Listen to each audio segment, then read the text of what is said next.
Welcome to Sameer Patel Public School. How are you friends? Today we see chapter 7 of 8th class Social Science. परिवर्तनकारी बाह्य शक्तियाँ. Watch the video from start to end. If you like the video, then please like and share. आइए हम chapter 7 परिवर्तनकारी बाह्य शक्तियाँ का solution कर लेते हैं. ठीक है, क्वेश्चन नंबर फर्स्ट देखेंगे. निम्न प्रश्नों के सही विकल्प चुनकर लिखिए. ठीक है, हमें यहाँ पर प्रश्नों के सही विकल्प चुनकर लिखना है. ठीक है, फर्स्ट नंबर पर देखेंगे. किस प्रक्रिया द्वारा चट्टानों के टूटे पदार्थ अपने मूल स्थान पर संग्रहित होते हैं? किस प्रक्रिया के द्वारा टूटे पदार्थ अपने मूल स्थान पर संग्रहित होते हैं? ठीक है, तो इसका राइट आंसर देखेंगे. पहले ऑप्शन में देख लेते क्या क्या दिए हैं हमें. अपर्दन, नेक्स्ट परिवहन, नेक्स्ट अपक्षय और निक्षेपण. ठीक है, तो इसका राइट आंसर रहेगा अपक्षय. नेक्स्ट देखेंगे 2 नंबर पे.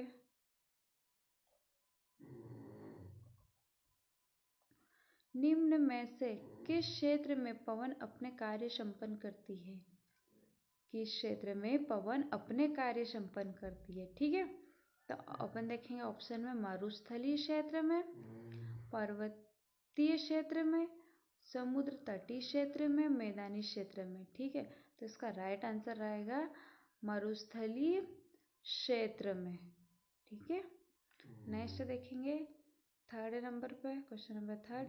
मृदा को उपजाऊ बनाने में कौन सा तत्व महत्वपूर्ण है? मृदा को उपजाऊ बनाने में कौन सा तत्व महत्वपूर्ण है? ठीक है, तो ऑप्शन में देख लेते हैं. मूल चट्टानी पदार्थ, सेकंड ह्यूमस, थर्ड नंबर पे जलवायु और फोर्थ नंबर पे मनुष्य. ठीक है, तो इसका राइट आंसर रहेगा ह्यूमस. ठीक है, नेक्स्ट क्वेश्चन देखेंगे. Question number 2. रिक्त स्थानों की पूर्ति कीजिए. हमें यहाँ पर रिक्त स्थानों की पूर्ति करना है. ठीक है, फर्स्ट नंबर पे देखेंगे. जब कोई चट्टान बिना किसी रासायनिक परिवर्तन के टुकड़ों में टूट जाती है उसे डैश डैश अपक्षय कहते हैं. जब कोई चट्टान बिना किसी रासायनिक परिवर्तन के टुकड़ों में टूट जाती है तो उसे क्या कहते हैं? ठीक है, तो हमें यहाँ पर भौतिक राइट करना है. ठीक है, भौतिक अपक्षय कहते हैं, तो उसे भौतिक अपक्षय कहते हैं, तो हमें यहाँ पर भौतिक राइट करना है. ठीक है, नेक्स्ट देखेंगे सेकेंड नंबर पर. असमतल धरातल के समतल होने की क्रिया को कहते हैं डैश डैश कहते हैं. असमतल धरातल को समतल होने की क्रिया को डैश डैश कहते हैं. ठीक है, तो इसका राइट आंसर रहेगा तल संतुलन. तो हमें यहाँ पर तल संतुलन राइट करना है. ठीक है, नेक्स्ट देखेंगे. हिमानी जो कंकड़, पत्थर, रेत आदि जमा करती है उसे डैश डैश कहते हैं.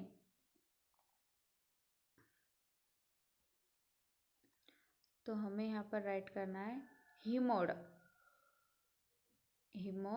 कहते हैं. ठीक है, तो हमें यहाँ पर हिमोड राइट करना है. नेक्स्ट देखेंगे.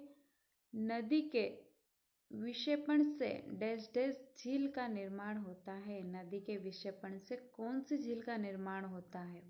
ठीक है, तो यहाँ पर हमें राइट करना है गोखुर. नदी के निक्षेपण से गोखुर झील का निर्माण होता है. ठीक है, नेक्स्ट देखेंगे. भारत में उड़ीसा के तट पर लेंगुर झील का उत्तम उदाहरण डैश डैश नामक झील है. तो इसका राइट आंसर आएगा चिल्का. ठीक है, तो हमें यहाँ पर चिल्का राइट करना है. ठीक है,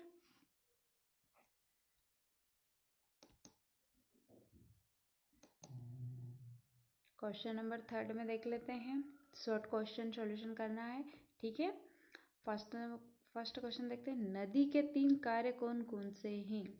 नदी के 3 कार्य कौन कौन से हैं? ठीक है, तो इसका आंसर देख लेते हैं। अपर्दन, अपर्दन, परिवहन और निक्षेपण नदी के 3 कार्य होते हैं। ठीक है, अपर्दन, परिवहन और निक्षेपण नदी के 3 कार्य होते हैं। ठीक है, नेक्स्ट क्वेश्चन देखेंगे, क्वेश्चन नंबर 2, नदी की 3 अवस्थाएं कौन कौन सी है? नदी की 3 अवस्थाएं कौन सी है? ठीक है, तो इसका आंसर देखेंगे। नदी की 3 अवस्थाएं युवा अवस्था, प्रौढ़ावस्था और वृद्धावस्था होती है। ठीक है, अवस्थाएं कितनी होती है? 3 होती है। कौन कौन सी? युवा अवस्था, प्रौढ़ावस्था और वृद्धावस्था होती है। ठीक है, नेक्स्ट क्वेश्चन देखेंगे, क्वेश्चन नंबर 3, ज्वार नदमुख, ज्वार नदमुख किसे कहते हैं? ठीक है, ज्वार नदमुख किसे कहते हैं? आंसर देखेंगे इसका, जहां नदी के अधिकांश मुहाने का भूभाग नीचा होता है, ऐसे स्थलाकृति को ज्वार ज्वार नदमुख या एस्चुअरी कहते हैं। ठीक है, नेक्स्ट क्वेश्चन देखेंगे, क्वेश्चन नंबर 4, गीजर किसे कहते हैं? गीजर किसे कहते हैं? इसका आंसर देखेंगे, भूभिक, भूभिक गर्मी से जिन गर्म जल स्रोतों का जल बड़े वेग से गुब्बारे की भांति बाहर फूट पड़ता है, उनको गीजर कहते हैं। ठीक है, जिन गर्म जल स्तरों का जल बड़े वेग से गुब्बारे की भांति, जिन जल स्तरों का वेग बड़े गुब्बारे की भांति बाहर फूट पड़ता है, उससे क्या बोलते हैं? गीजर कहते हैं। ठीक है,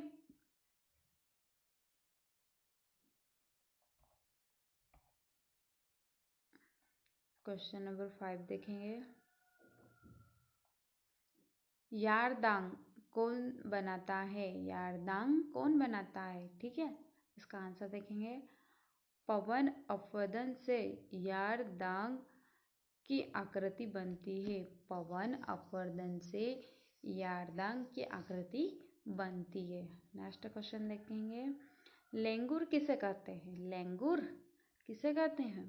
ठीक है, इसका आंसर देखेंगे, खारे जल की भांति, खारे जल की भरी हुई समुद्र तटीय झील को लेंगुर कहते हैं। खारे जल की भरी हुई समुद्र तटीय झील को लेंगुर कहते हैं। ठीक है, नेक्स्ट क्वेश्चन देखेंगे, क्वेश्चन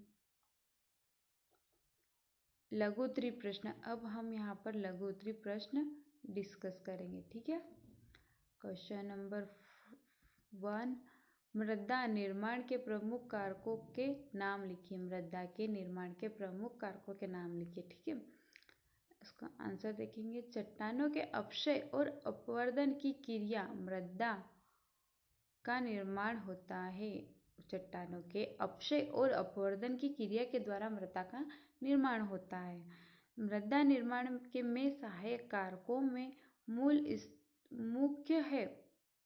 मृदा निर्माण में सहायक कारकों के कारकों में मुख्य है मूल चट्टानें, धरातलीय बनावट, मूल चट्टानें, धरातलीय बनावट, जलवायु, समय एवं वनस्पति व जीव जंतु।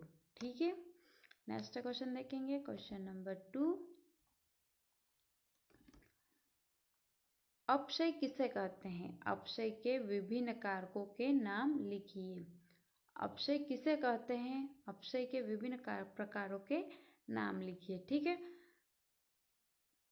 इसका आंसर देखेंगे, अपक्षय एक ऐसी प्रक्रिया है जिसमें खुली चट्टानों का विघटन और अपघटन अपने मूल स्थान पर ही होता है। ठीक है, अपक्षय एक ऐसी प्रक्रिया है जिसमें खुली चट्टानों का विघटन और अपघटन अपने मूल स्थान पर ही होता है। अपक्षय 3 प्रकार से होता है। फर्स्ट, भौतिक अपक्षय, रासायनिक अपक्षय और जैविक अपक्षय। ठीक है, 3 प्रकार का होता है, भौतिक अपक्षय, रासायनिक अपक्षय और जैविक अपक्षय। ठीक है, नेक्स्ट क्वेश्चन देखेंगे, क्वेश्चन नंबर 4 देखेंगे। ठीक है, वी आकार की घाटी का निर्माण किस प्रकार होता है? वी आकार की घाटी का निर्माण किस प्रकार होता है? इसका आंसर देखेंगे, नदी के अपवर्दन कार्य का लक्ष्य अपने आधार तल तक पहुंचाना होता है। नदी के अपवर्दन का लक्ष्य अपने आधार तल तक पहुंचाना होता है। इस झील या समुद्र के तल को जिसमें वह गिरती है, इस झील या समुद्र के तल जिसमें वह गिरती है, नदी अपवर्दन का आधार तल कहते हैं। नदी अपवर्दन का आधार तल कहते हैं। नदी अपन घाटी को गहरा और किनारों को चौड़ा करती है। नदी अपनी घाटी को गहरा और किनारों को चौड़ा करती है, जिससे वह वी आकार की घाटी का निर्माण करती है। ठीक है, जिससे वह वी आकार की घाटी का निर्माण करती है, जैसे ये डायग्राम में दिखाया गया है। ये है नदी, ठीक है, और ये यहाँ पर वी आकार का निर्माण करती है। ठीक है,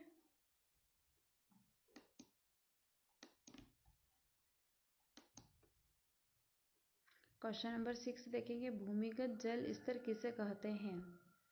भूमिगत जल स्तर किसे कहते हैं? इसका आंसर देखेंगे, धरातल पर बरसने वाले वर्षा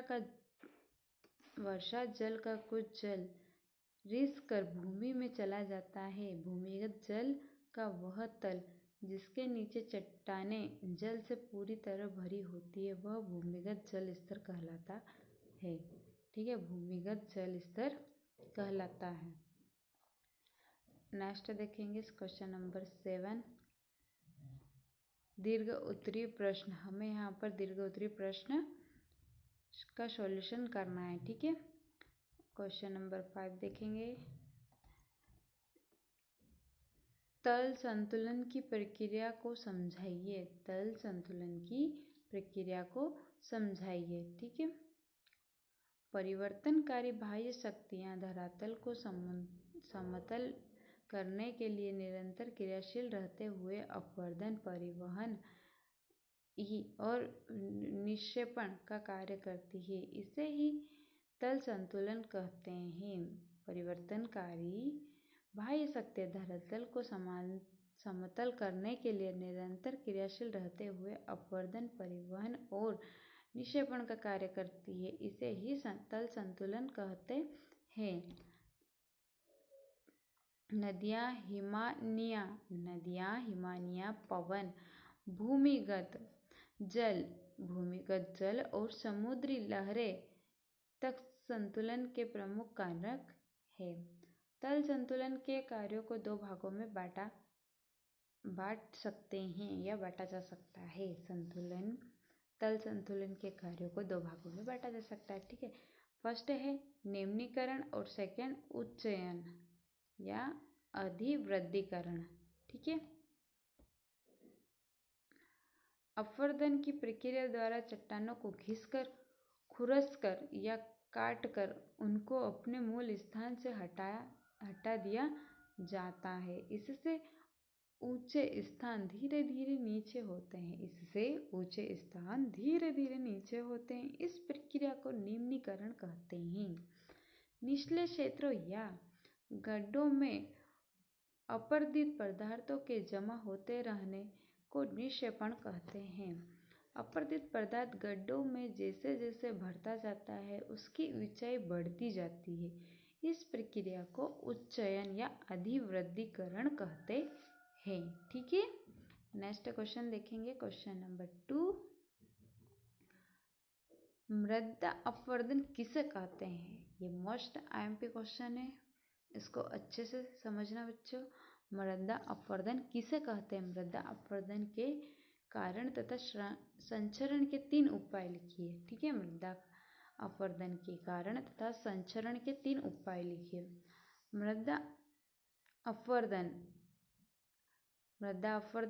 किसे कहते हैं? ठीक है, इसकी डेफिनेशन देख लेते हैं हम आंसर में। प्राकृतिक शक्तियाँ या मानवीय क्रियाओं द्वारा मृदा के आवरण को हटाने या नष्ट करने को मृदा अपवर्दन कहते हैं। ठीक है, प्राकृतिक शक्तियों या मानवीय क्रियाओं द्वारा मृदा के आवरण को हटाने या नष्ट करने की क्रिया को मृदा अपरदन कहते हैं। ठीक है। मृदा अपरदन के कारण, अब हम इसके कारण देख लेते हैं। मृदा अपरदन के कारण, ठीक है। पशुओं द्वारा अत्यधिक चराई एवं मानव द्वारा वनों की अंधाधुंध कटाई के कारण भूमि से वनस्पति का आवरण हट जाता है और तेज वर्षा व तेज पवन द्वारा मृदा की ऊपरी परत के मृदा कण, जो कि मानव व जीव जंतुओं के लिए अत्यधिक महत्वपूर्ण है, वह एवं उड़ जाते हैं। इसके अतिरिक्त अत्यधिक उर्वरकों व कीटनाशकों का प्रयोग एवं अनियंत्रित सिंचाई के कारण भी मृदा का अपरदन होता है। अतः मृदा अपरदन के मुख्य कारण मानव, जीव जंतु एवं प्राकृतिक शक्तियाँ हैं। मृदा अपरदन के मुख्य कारण क्या है? मानव, जीव जंतु एवं प्राकृतिक शक्तियाँ हैं। ठीक है। मृदा संचारण। मृदा संचारण के प्रमुख 3 उपाय इस प्रकार है। ठीक है। फर्स्ट नंबर पे वनों का संचरण। वृक्षों की जड़ों मृदा पदार्थों को बांधे रखती है। वृक्ष की सड़ी गली पत्तियां मृदा को उपजाऊ बनाती है, इसीलिए वनों का संरक्षण आवश्यक है। वृक्षारोपण नदी, घाटियों, बंजर भूमियों तथा पर्वतीय ढालों पर वृक्ष लगाना मृदा संरक्षण का महत्वपूर्ण उपाय है। इसके द्वारा मरुस्थलों के विस्तार को रोका जा सकता है। ठीक है। नेक्स्ट देखेंगे थर्ड पॉइंट, भूमि उद्धार। जल द्वारा बनी उबड़ खाबड़ भूमियों को समतल बनाकर मृदा अपरदन को रोका जा सकता है। ठीक है।